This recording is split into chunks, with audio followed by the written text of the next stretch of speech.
Effectively, are you saying that the WHO is the kind of hub of some sort of global command and control system? I mean, the WHO, I think, mainly is a tool. It's not an organization trying to take over the world. It's being used by people who want to do that for their own benefit.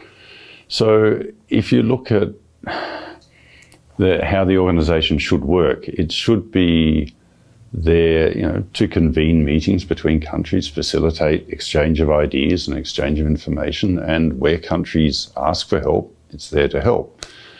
China has 1.3 billion people. It's a large chunk of the world's population, so it should have a significant influence, fairly, if you look at the population size. So should India, so should, Sub-Saharan Africa should be a large part of that, etc. But that's completely different than having an organization that can direct and can tell people in the country, that they should be locked down, they should be mandated a vaccine, etc.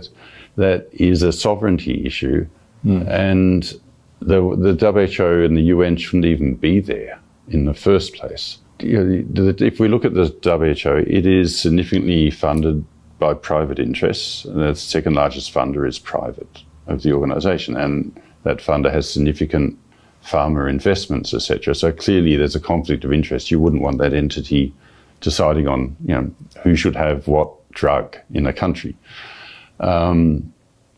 It's funded by certain countries, and it's the United States and Germany are the big ones who are very big in the drug industry. And nearly all of their funding and all of the private funding is directed, which means they don't give it to the WHO so the WHO can decide what's best for the world. They give it to the WHO to do a specific task that they say. And it'll even come to, you employ these people, you'll have these meetings in these places. So it's very directed funding, and the WHO is just a tool that they're using with their funding to get something which they want. That can be good, it can be bad. But again, you would not let that organisation in a democratic society have any power over your people. It would be completely irrational to do that.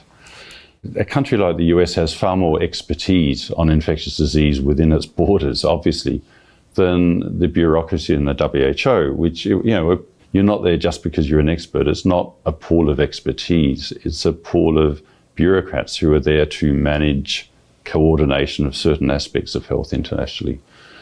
So again, it wouldn't make, and if you look at their track record over COVID and the changes and, even not understanding immunity, apparently, not understanding how masks work, not understanding that the virus was almost all in old people and not in young people, not understanding that if you close schools and massively damage the education of hundreds of millions of children, you'll push them further into poverty and so have bad health effects on them and on their country. If you don't understand that, you've proven that you're not competent to give public health instruction to countries.